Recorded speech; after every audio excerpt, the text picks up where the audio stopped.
temos ferramentas que não são caras, o menor preço do mercado. Se você pegar essas seguradoras aí, sabe?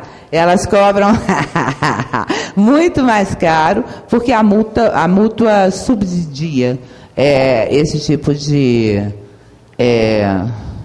seguro. Tá? Obrigada. Vou lá fora para parar. Fazendo uma observação aqui, que até os doutores aqui fizeram, uma das condições de que a seguradora pague o sinistro, se houver, é que todas as condições para cumprimento da apólice sejam atendidas pelo segurado. Ou seja, a vistoria, essa autoverificação, essa autovistoria é um item obrigatório para que seja ressarcido o condomínio em caso de algum problema de responsabilização civil, tá? Não pense que eu vou pagar seguro e não vou fazer a vistoria porque o seguro vai me cobrir. Não. Se acontecer isso, quando houver o sinistro, vocês forem apresentar, o condomínio for apresentar, a seguradora não vai pagar. Tá? Outra pergunta aqui para o doutor Márcio, do Luiz Francisco. Além da cláusula de exclusão citada, seria conveniente também obrigar contratualmente que o síndico se obrigue a dar ciência ao vistoriador de todas as obras futuras? Com certeza, porque a partir do momento que a lei exige que o perito, o vistoriador, vai fazer uma garantia pelos próximos 5 anos, ele tem que ter a possibilidade de saber o que vai ser feito para saber se você mantém ou não aquela garantia. Até porque, se isso acontecer, se comprovar, o grande problema a gente entra no caso fático, quando acontece efetivamente o sinistro, que há o desmoronamento, que há a queda do imóvel, e você vai tentar reconstituir o que aconteceu através de perícia indireta. Como é que você vai ter certeza absoluta que houve vistoria, houve alteração na estrutura, alteração no que foi vistoriado anteriormente? Porque, a princípio, a lei joga o ônus em cima dos senhores. E os senhores vão ter que provar, a distribuição dinâmica da prova aí é de vocês. Vocês vão ter que provar que houve obra lá. Então, assim, eu aconselho, sempre nos contratos que vocês fizerem, botar uma cláusula condicionando a garantia legal dada, a comunicação, a comprovação, ou até melhor, que aí vai demandar um pouco mais de trabalho dos senhores, mas franquear o acesso a fazer uma vistoria visual pelo menos uma vez por ano, que eu acho que seria o mais seguro para vocês, porque ele pode dizer que eu não comuniquei porque eu não fiz, mas na verdade ele fez. Então, assim, seria uma alternativa também franquear esse acesso para fazer uma vistoria visual pelo menos uma vez por ano. Tem aqui outra pergunta do César Augusto Abrantes, da empresa Tecnogerenciamento Assessoria Consultiva. Pergunta o seguinte: poderá, segundo a ótica da Justiça, uma firma que presta serviço de manutenção ou conservação dar o laudo de serviço que presta, isto é, se auto-vistoriando? O serviço poderá estar mascarado? Segundo o GEM, Gerência de Engenharia Mecânica, estabelece que não é possível ele escreveu auto-vistoria, mas eu acho que ele quer dizer se auto-vistoriar, né? Se auto-avalizar. Aquela história da galinha tomando conta a raposa tomando conta do galinheiro. Quem certifica, quem faz a vistoria não executa o serviço. Exatamente. Porque aí você faz um cruzamento de interesse, você faz um cruzamento de fiscalização de partes com a elaboração do projeto, a apresentação do que precisa e quem vai efetivamente executar. quem elaborou o projeto e até nas considerações finais indicou que tinha necessidade de reparo disso, daquilo, ele tem a possibilidade, e eu entendo até que a obrigação de acompanhar a execução, mas ele não pode realizar a execução. E, por favor, a gente sabe, volta àquela situação, eu sei que não tem virgens, eu sei que, às vezes, o apelo mercadológico fala mais alto, mas cuidado com relação promíscua com quem for executar os serviços. Assim, tem determinada hora que, enquanto está tudo muito bem, são os melhores amigos de infância. A hora que dá problema, vai ser um jogo de empurra, de responsabilidade, que vai ser um jogando em cima do outro. E lembrem-se, é a assinatura dos senhores que está no laudo, é a assinatura do senhor, o nome do senhor, é a sua reputação profissional que está no laudo. Muitíssimo cuidado com esse tipo de muitas das vezes, de relação promíscua que a gente sabe que existe com as empresas de manutenção. Tá? A pergunta aqui é do Charles Andrade, da Engevale. Se quando houver a vistoria estiver sobre o aspecto elétrico, todas as cargas dentro das condições normais e nominais, após alguns anos houver modificações, principalmente sobrecarga, que em algum momento de pico de consumo ocasione um sinistro, de que forma a empresa pode se resguardar? A resposta é semelhante àquela da vistoria prévia, ou comunicação, a vistoria periódica, ou a comunicação de qualquer tipo de alteração lá da carga instalada, no caso da engenharia elétrica. Né? Outra pergunta do João Beranges, da Estilos 2000. Por favor, esclareça melhor a fundamentação jurídica do poder de polícia do Estado sobre a propriedade particular. Desculpa. Por favor, esclareça melhor a fundamentação jurídica do poder de polícia do Estado sobre a propriedade particular. Deixa você responder. Essa eu vou deixar o doutor. O poder de polícia vem lá do direito administrativo. O que é o poder de polícia, na verdade? Que o pessoal não tem conceito, às vezes, equivocado do que é poder de polícia. O poder de polícia é o poder do Estado limitar o direito de propriedade do cidadão em diversos aspectos. No momento que ele estabelece que determinada zona não pode construir prédio acima de determinado gabarito, é um poder de polícia, ele estabelece determinada zona. Na hora que ele fala limita uma quantidade mínima, máxima de terreno edificado, uma série de coisas, tudo isso é poder de polícia. Nós não temos um código de direito administrativo. O direito administrativo brasileiro está dividido em diversas leis. Vocês vão encontrar a definição de poder de polícia, incrível que pareça, no Código Tributário Nacional, no artigo 96. Tá?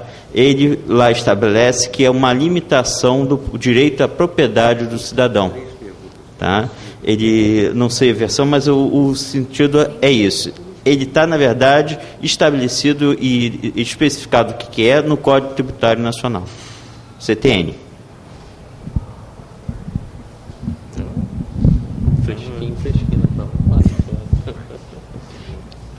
Bom, eu vou fazer outra pergunta aqui do Henrique.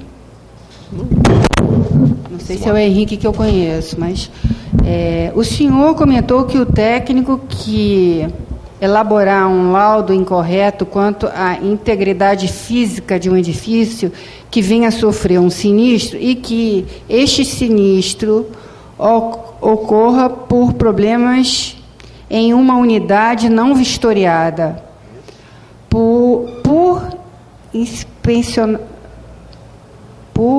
não sei o que, por parte aos responsáveis. Pela unidade que gerou o sinistro, essa unidade teria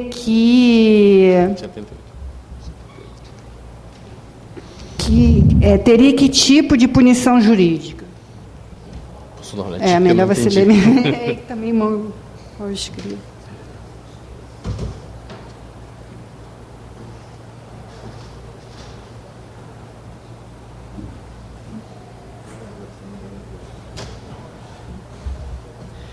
Olha, a questão aqui é daquela unidade que até o Dr. Foster disse que se algum condômino se recusar a dar acesso, o que em regra não tem uma previsão legal e a Constituição resguarda o direito de propriedade e a privacidade e a inviolabilidade do lar.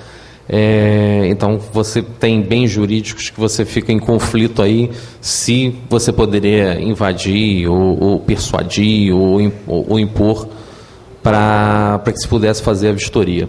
Mas a pergunta é o seguinte: uma unidade que não foi vistoriada na verificação, na vistoria do imóvel incompleto, e essa unidade foi a que deu causa lá do sinistro do imóvel. Se essa unidade poderia ser responsabilizada. Bom, em relação aos senhores, eu indicaria, façam ressalva no laudo. Foi encontrada, as áreas tais foram verificadas, contudo, todavia, entretanto, lá o apartamento da dona Manuelina, lá do 501, ela não me deixou entrar e faz a ressalva em relação a isso. Se houver o sinistro, a primeira coisa que tem que se fazer, tentar obter, através dos instrumentos de perícia, se haveria possibilidade de imputar responsabilidade a essa unidade 501. Tem isso também. Tá.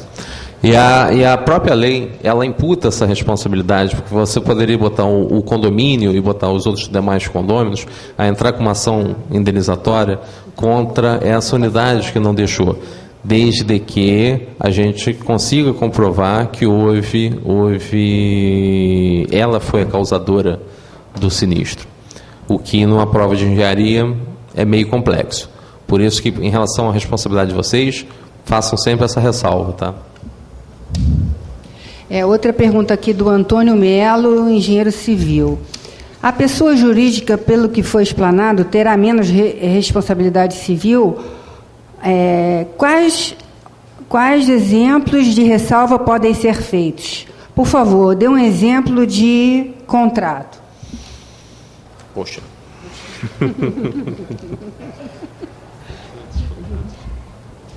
Não, olha, pelo contrário, a pessoa jurídica ela não tem menos responsabilidade civil, não. A pessoa jurídica, ela responde, inclusive, objetivamente pelas ações dos seus funcionários. Não, aí é questão de responsabilidade civil dali do fato.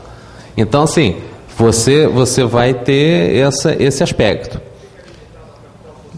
Sim, aí a questão lá da satisfação da responsabilidade, já é outra etapa da responsabilidade civil. A satisfação já é outra coisa. Porque o que acontece?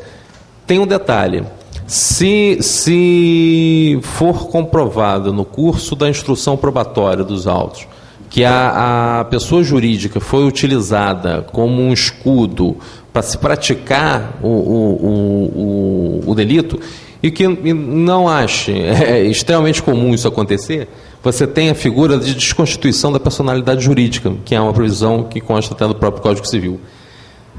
Eu sou ferrenho defensor de lançar mão disso em último caso, porque você tem que utilizar a interpretação sistemática do direito. Se há um instituto da empresa de responsabilidade, da sociedade de cotas de responsabilidade limitada, você só pode desconstituir essa figura jurídica, esse instituto, através de uma prova cabal e forte de que aquela pessoa jurídica foi utilizada com o propósito de lesar outrem.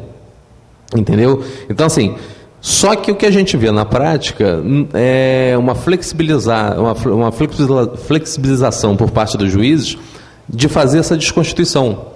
É muito mais comum os juízes desconstituírem, mesmo não tendo essa prova cabal de utilização da pessoa jurídica como dessa proteção da pessoa jurídica como um fator de lesar terceiros. Os juízes estão desconsiderando a torto e direito aí.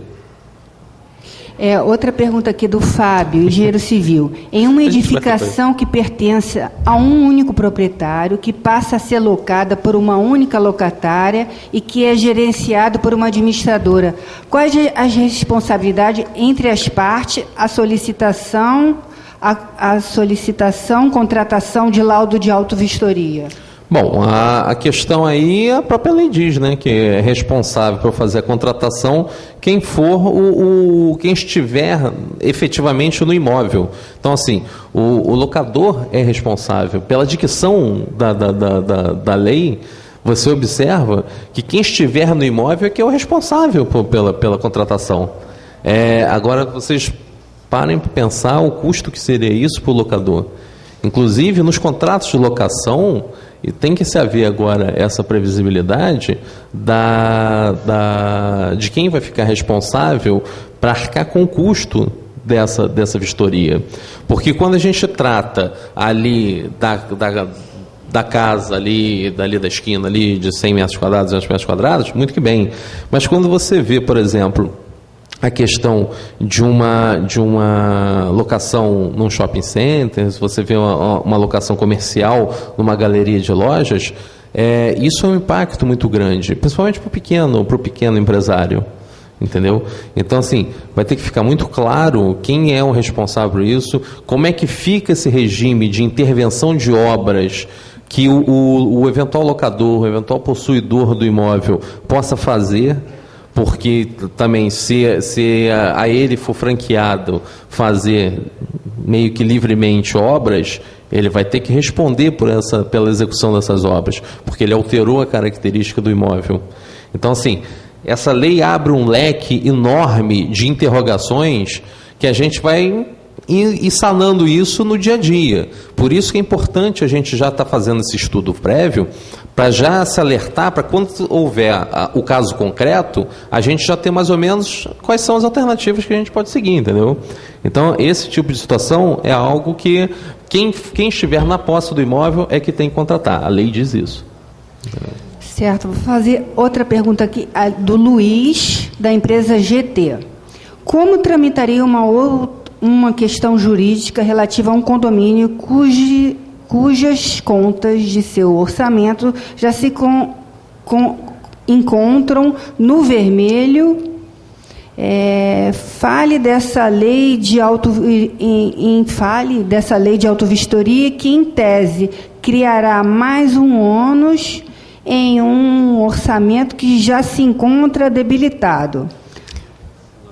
Desse mesmo condomínio ter que arcar com despesas devido a multas, porventura, impostas por não pagamento de serviços apontados por uma eventual vistoria. Isso aí. Infelizmente, a legislação ela foi feita para a Suécia, né? Ou para a Suíça, ou para Liechtenstein, não foi feita para o Brasil.